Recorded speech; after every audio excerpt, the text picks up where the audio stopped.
한일 경제전에도 치밀한 수익기가 필요합니다. 치열한 탐색전이 전개되고 있기 때문입니다. 아베 정부가 반도체 3개 수출 규제 품목 중 하나인 포토레지스트에 대해서 34일 만에 수출을 허가하였고, 또 이와 관련해서 상반된 견해가 제시되고 있습니다. 계속 강경 일변도로 나가던 아베 정부가 화이트리스트 배제 이후에도 수출 규제 품목을 추가하지 않은 데 이어서 규제 대상 품목에 수출을 허가했다는 점에서 확전을 자제하려 한다는 시각도 존재하지만, 치밀한 사전 각본에 따라서 명분 쌓기용 노림수라는 이런 시각도 존재하고 있습니다. 하지만 아베 정부의 칼은 여전히 한국 기업을 겨누고 있습니다. 아베 정부가 우리를 신뢰할 수 없는 국가로 규정해 수출 규제 B등급으로 강등했고, 언제든지 수출 규제 대상 품목을 추가할 수 있기 때문입니다. 정부는 우리 기업의 추가 피해가 없도록 철저하게 지원하는 것과 함께 아베 정부의 칼이 다시 칼집 속으로 완전히 들어갈 때까지 한시도 긴장을 늦추지 않고 냉철하게 대응해 나가야 합니다. 우리 정부는 외교적 해결 노력과 상호주의적 대응을 병행하고 있습니다. 정부는 어제 일본을 우리의 화이트 리스트에서 제외하려는 결정을 유보했습니다. 일본의 과도한 수출 제한 조치에 상응하는 대응책을 마련했지만, 아베 정부의 태도 변화를 유도하기 위해서 취한 냉철하고 적절한 대응이었다고 평가합니다. 아베 정부의 경제 침략은 양국 모두에게 깊은 상처만을 남기게 될 뿐입니다. 지금 아베 정부의 이율 배반적인 경제 침략으로 인해서 피해를 입는 것은 한일 경제와 양국 국민 모두입니다. SNS상에서 서로의 문화를 존중하며 좋아요를 누르고 또 해시태그를 다는 한일 양국의 선량한 시민들의 평화를 향한 염원을 아베 정부는 절대로 외면하지 않기를 바랍니다.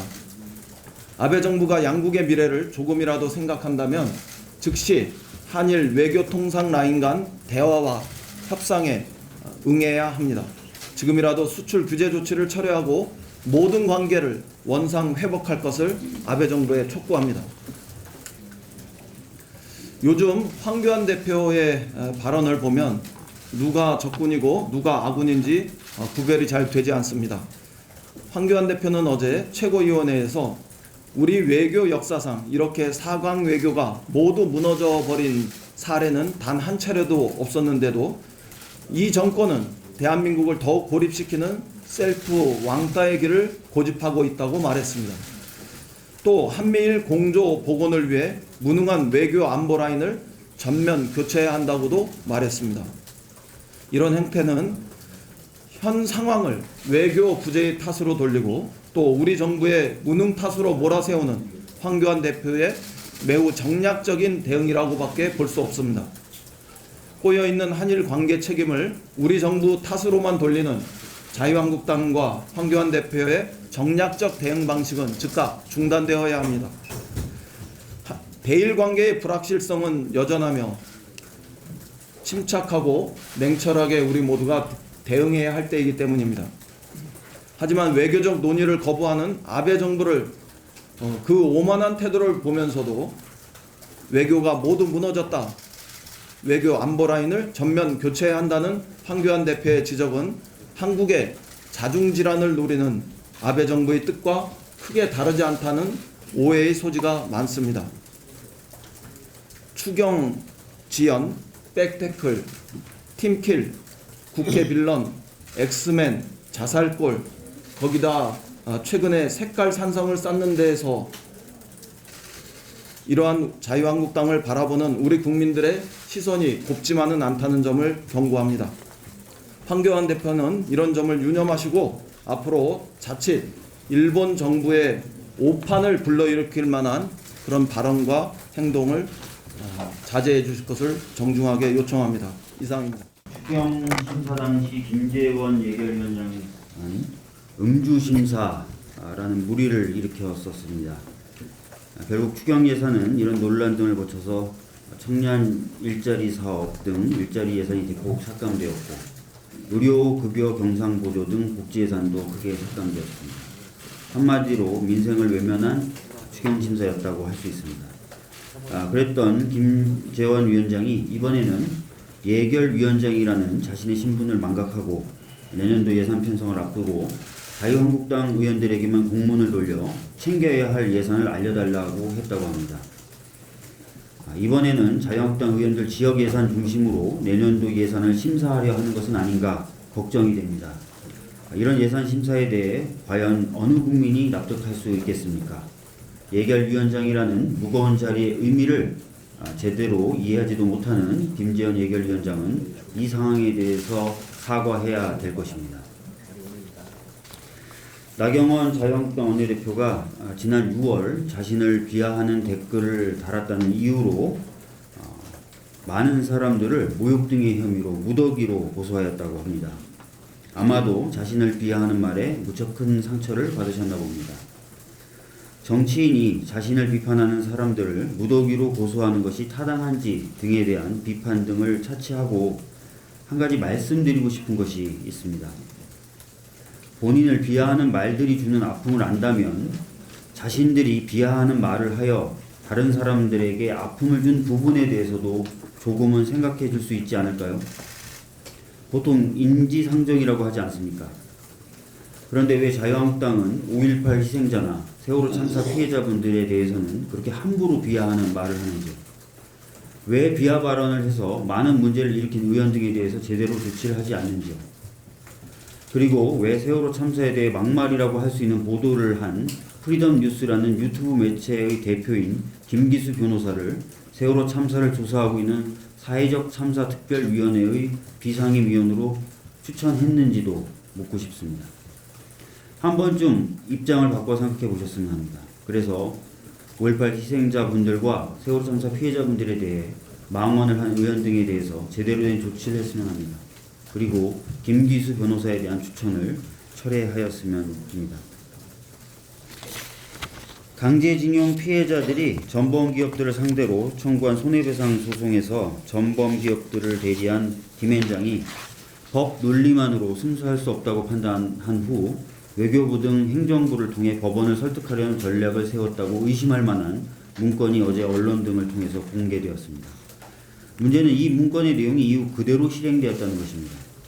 그리고 이 문건이 실행되는 과정에서 김앤장 측은 수차례 양승태 전 대법원장을 만났고 우리 정부의 입장 등에 대한 정보를 수집해서 전범기업에 전달했다는 정황도 드러나고 있습니다. 이것이 가능했던 이유로는 전직 외교관계 고위공무원들이 이 사건 소송팀에 합류해 있었다는 것이 거론되고 있습니다. 승소를 위해서는 사법체계를 흔들어도 되는 것입니까? 이것이 이 로펌이 유능한 이유라면 그 유능함은 반헌법적, 불법적 유능함이라 할 것입니다. 위헌적이고 위법적인 유능함이 더 이상 허용되지 않기 위해서 고위공무원들의 퇴직 후 행보에 대해서 보다 엄격한 잣대가 마련되어야 할 것이며 변호사 윤리 의무 역시 보다 강하게 적용되어야 할 것입니다. 관련한 법 정비 등을 적극적으로 고민하도록 하겠습니다. 최순실이 최근 자신의 딸인 정유라에게 보낸 편지의 내용 중 일부가 언론에 공개되었습니다. 재산을 매각해서 그 중 일부를 정유라에게 맡기려고 한다는 내용이었습니다.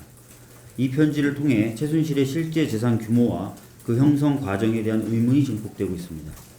윤석열 신임 검찰총장 역시 정동영 민주평화당 대표와 만난 자리에서 이와 관련해서 굉장히 많은 재산이 숨겨져 있을 것 같다고 한 만큼 어려움은 있겠으나 최순실의 불법적 재산을 찾아 환수하는 데 좀 더 노력을 기울여 주었으면 합니다. 불법적으로 형성된 재산은 환수된다 라는 것을 보여주는 것 또한 국민이 바라는 또 하나의 정의 실현이 될 것입니다. 이상입니다. 아베 총리의 무모한 선택으로 일본이 국제사회에서 너무 많은 것을 잃고 있습니다. 지금이라도 폭력적 수출 규제를 철회해야 할 것입니다. 그것이 일본의 국익에도 도움이 됩니다. 아베 총리가 혹시라도 일본 내 국내 문제에 대한 여러 문제들에 대한 일본 국민들의 관심을 밖으로 돌리려는 의도를 갖고 있었다고 한다면 일정 부분 소개 성과를 달성했다고 스스로 판단할 수 있습니다. 하지만 그것도 일시적인 국민 눈가림에 지나지 않는 데다가 국제사회에서 손상된 일본의 신뢰가 회복되기에는 굉장히 많은 시간이 걸릴 것이기 때문에 아베 총리의 선택은 명백하게 잘못된 것입니다.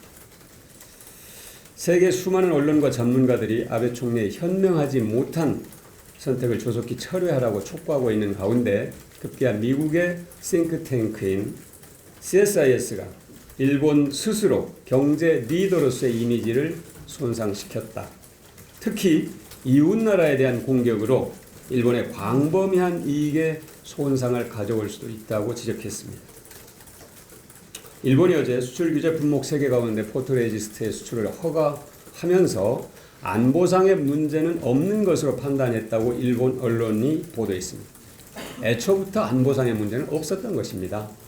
정말로 그것은 근거 없이 일본 정부가 허둥지둥 둘러댄 이유일 뿐입니다. 어쨌든 이것이 한 발 물러나기 위한 신호인지 알 수 없지만 전면적 철회가 조속히 이루어져야 한다는 점을 다시 한번 강조해서 말씀드립니다. 우리 국민의 민주적 정치 역량과 시민 의식에 정말로 놀라고 또 경의를 표하지 않을 수 없습니다. 아베 총리와 일본을 구별해서 노 저펜이 아니라 노 아베라는 SNS의 운동을 보면서 그 지혜로움에 거듭 존경심을 갖게 됩니다. 일본의 경제 침략과 무관하게 부품 소재 산업 육성이 꼭 필요한 이유를 간단한 통계를 들어서 설명해 드리겠습니다. 국회 예산정책처 자료를 보면은 분야별 재정 지출 효과를 분석을 했는데요. 과학기술 분야에 대한 투자가 보건복지 분야 다음으로 국민 가계소득 증대에 가장 효과적으로 기여하는 것으로 분석이 됐습니다. 경제성장에 기여하는 효과는 과학기술 분야가 SOC보다 더 높습니다. 1위입니다. 그리고 고용증대 효과도 과학기술 분야 투자가 SOC 투자보다 높게 분석됐습니다. 국내 소재산업은 생산액 기준으로 전체 제조업 1,416억 원 가운데 1,416조 원 가운데 18%인 255조 원에 이릅니다. 그리고 부가가치액 기준으로는 전체 제조업 504조 원 가운데 19.2%인 97조 원의 높은 비중을 차지하고 있습니다. 종업원 10사람 이상인 사업체 기준으로 전체 제조업 일자리의 11.4%를 맡고 있습니다. 이렇게 과학기술 분야에 대한 투자가 가계소득과 일자리 그리고 경제성장에 매우 큰 영향을 미치고 있기 때문에 이번 기회가 산업 생태계 변화를 통한 자강과 도약의 확실한 기회가 될 것이다. 그리고 기회로 삼아야 할 것으로 봅니다. 이상입니다. 일본이 한국을 화이트리스트에서 제외한 후에 개별 허가 품목을 늘리지는 않았습니다. 확전을 자제하는 것인지는 좀 더 두고 봐야 할 것이라 봅니다. 그러나 이것 한 가지는 분명합니다. 대법원 강제징용 배상 판결에 부당한 경제보복을 가한 일본이 그동안 얻은 것은 아무것도 없고 앞으로도 아무것도 없을 것이랍니다. 일본이 얻은 것이 있다면은 세계 경제 리더로서의 이미지 실추뿐이고 부당한 경제 보복을 처리하지 않는다면은 이미지 실추 수준을 넘어서 국제사회에서 일본의 고립과 경제적 어려움만 가중시킬 자해행위가 될 것이라는 것을 분명하게 경고합니다. 이미 노아베 구호 확산으로 이 같은 분위기가 드러나고 있습니다. 국제사회의 유수 언론과 싱크탱크에서 아베 정부를 비판하고 있고 일본의 양식 있는 시민들도 역사 문제의 경제 보복으로 대응한 아베 정부에 대한 비판의 목소리를 높이고 있습니다. 우리 국민들께서도 노 일본이 아닌 노 아베로 문제 본질을 꿰뚫고 현명하게 대처하고 계십니다.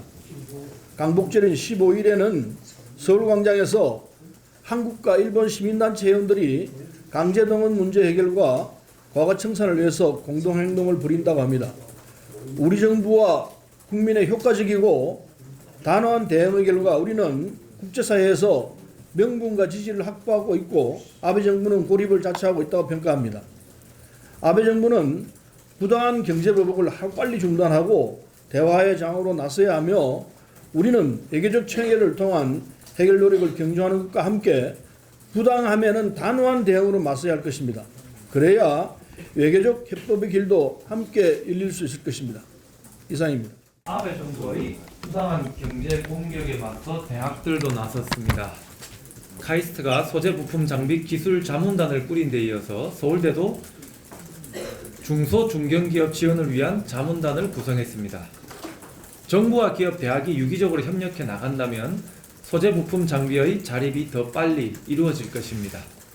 이번 기회에 지역의 중소 중견기업에 필요한 기술 개발을 위해 지자체, 지역 기업, 대학, 공공연구기관이 유기적으로 협력할 수 있는 플랫폼을 구축해야 합니다. 교육부도 이러한 필요에 발맞추어 지역 산업의 혁신을 이끌 수 있는 교육과 산업의 선순환 구조를 강화해 나가겠다고 밝혔습니다. 저희 더불어민주당에서도 아베 정부의 부당한 경제적 공격에 대응하면서 이를 혁신 성장의 계기로 삼을 수 있도록 모든 노력을 해 나가겠습니다. 우리가 기습적인 공격을 당했는데 적절한 대응을 하지 않는다면 외교적 협상에서도 불리한 위치에 설 수밖에 없습니다. 자유한국당에서도 지금은 정부를 비판하기보다 함께 힘을 모아주시기를 당부드립니다. 네, 후쿠시마 원전에 지난해 말까지 쌓인 방사능 오염수가 111만 톤에 달하는데 그린피스는 일본이 내년 도쿄올림픽 이전에 오염수 처리 방식을 최종 결정할 것으로 예상하고 해양 방류 계획을 폐기하라고 요구를 했습니다. 고농도 방사성 오염수를 바다에 방류하면 오염수가 해류를 타고 바다를 순환하기 때문에 일본, 후쿠시마 해역은 물론 우리나라를 비롯한 태평양 연안 국가의 안전을 위협할 것입니다. 방사능 오염수 해양 방류는 태평양 연안 국가의 안전을 위협하는 범죄 행위로서 아베 정부가 해양 방류 계획을 폐기할 것을 촉구합니다. 일본 후쿠시마 원전 사고 이후에 일본산 수입식품 안전관리에 대한 국민적인 관심이 높고 우리나라는 일본과의 수산물 WTO 분쟁에서 승소한 바가 있습니다. 후쿠시마 원전 사고 발생 8년이 지난 지금에도 오염수 해양 방류 논란이 계속되고 있는 점을 감안해서 국민의 생명과 건강을 위협하는 방사능 오염 우려가 높은 일본산 수입식품에 대한 안전 관리를 더욱 강화할 필요가 있습니다. 특히 후쿠시마산 쌀 수입을 금지하면서도 쌀로 만든 사케는 수입을 허용하고 또 후쿠시마산 수산물 수입을 금지하면서도 젓갈류와 건어포 등 수산물 가공품은 수입을 허용하는 것은 모순으로서 개선이 필요하다고 생각합니다. 일본의 아베 정부는 도쿄올림픽을 재건올림픽으로 내세우며 후쿠시마를 홍보하고 있고 야구와 소프트볼 경기 등을 후쿠시마에서 치를 계획인 것으로 알려지고 있습니다. 정부와 대한체육회는 도쿄올림픽에 출전하는 우리나라 선수들의 안전에 대해 구체적인 대책을 마련해야 할 것입니다. 한 가지 더 말씀드리겠습니다. 지난 6일 경찰에 따르면 경기도 용인의 한 아파트에서 다시 만나달라며 전 애인을 살해한 사건이 발생을 했습니다. 피해 여성들의 가족은 스토킹으로 여러 번 경찰에 신고했고 실제로 경찰에서 조사도 했으며 가해자는 법원으로부터 접근금지 명령을 받기도 했습니다. 그러나 이러한 조치들이 피해 여성을 지켜주지 못했습니다. 스토킹 단계에서 철저히 막을 수 있었다면 무고한 희생을 막을 수 있었던 것 아닐까 하는 마음에도 정말 무겁습니다. 이 여성의 죽음이 과연 개인적인 것일까요? 막을 수 있는 죽음을 막지 못했다면 사회적인 문제입니다. 경찰 조사 결과 2018년도 데이트폭력 범죄 형사사건 입건자의 경우 1만 245명이며 신고 건수는 1만 8,671명으로 매년 증가했습니다. 데이트폭력으로 숨진 사람은 최근 3년간 50명이라는 결과도 있어서 충격을 더합니다. 이렇게 여성들이 죽어갔을 때 국가가 나서서 이 죽음을 막을 수 있는 죽음이라는 차원에서 제대로 된 진상조사 거기에 따른 세밀한 대책이 필요하다고 생각합니다. 지난해 법무부에서 스토킹 처벌법을 입법하려고 했지만 지금까지 부처 간 이견을 좁히지 못해서 법률안이 계류 중입니다. 더 이상 무고한 희생이 발생하지 않도록 적극적으로 피해자를 보호할 수 있는 부처 간에 안을 만들어서 신속하게 스토킹 처벌법이 20대 국회에서 반드시 제정되기를 다시 한번 촉구합니다. 이상입니다. 한중일 청소년들 교류를 통해서 여름방학 동안 숙박을 통해서 서로 역사와 평화에 대한 그런 인식들을 함께하고 있습니다. 우리 아이들은 동아시아 평화를 위해서 함께 노력하고 있는데 아베 정부는 편협한 역사 인식과 더불어 경제 보복을 통해서 평화와는 거리가 먼 행보를 지속하고 있습니다. 현명한 그런 그 동아시아 평화를 위한 그런 역할들을 다시 한번 촉구해 봅니다. 한 가지 더 말씀드리겠습니다. 최저임금위원회가 의결한 내년도 최저임금 시간당 8,590원이 5일 정부 고시로 확정되었습니다. 고시에는 월 노동시간 209시간을 적용한 월 환산액 179만 5,310원을 명기했습니다. 업종과 상관없이 모든 사업장에 동일하게 적용한다는 것도 명시되어 있습니다. 최저임금은 저임금 노동자와 그 가족의 삶을 최전선에서 보장하는 제도입니다. 최저임금 인상만으로 사회 불평등을 해소하기에는 역부족이지만 최소한의 사회 불평등 해소와 지속 가능한 경제를 위한 정책 수단이기도 합니다. 최저임금에 대한 정의와 최저임금위원회의 역할과 책임은 저임금 노동자의 생존권 보호와 삶의 질 향상이라는 목적에 있다는 것을 다시 한번 짚고 넘어가야 할 부분으로 생각돼서 말씀드렸습니다. 이상입니다. 잘 아는 사항들이지만은 노인들이 직접 당하고 알고 있는 상황이니까 참고해 주시기 바랍니다. 36년 일본 감정기 마지막 총독 아베 노부유키는 1944년 7월 24일 부임하여 그 해를 넘겨 1945년 8월 15일 폐망할 때까지 세계대전 전쟁 물자 충당하느라 우리 한반도에 곡식에서부터 심지어 쇠붙이, 녹구럭, 수저까지 공출한 기억이 납니다. 그리고 이용병, 진병, 정신대 전부 총동령을 청동에 내려 한반도를 폐허로 만든 장본인이 마지막에 떠나면서 한 소리, 다 알고 있는 소리입니다만 들을 때마다 선듯합니다. 니혼과 마게타 나이, 일본은 졌지만은 마게타 졌지만은 조선과 승리시대가 나의 나이, 조선은 승리한 것이 아니다. 다음은 한글로 하겠습니다.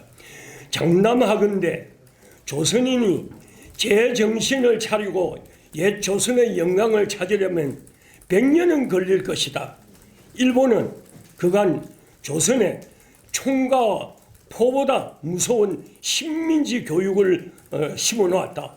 결국 서로 이간질하며 힘있는 자에게 붙어서 노예로 전락할 것이다. 나 아베는 다시 올 거다. 다시 온다. 이렇게 표현하고 갔습니다. 이 아베 노부유키의 손자가 현 아베 신조 총리라는 것을 다 아는 사실입니다. 이 아베 노부유키의 손자 여기에 아시아를 지배하기 위하여 만주국을 세운 침략의 원흉 기시노부스키는 아베 현 총리의 외할아버지입니다.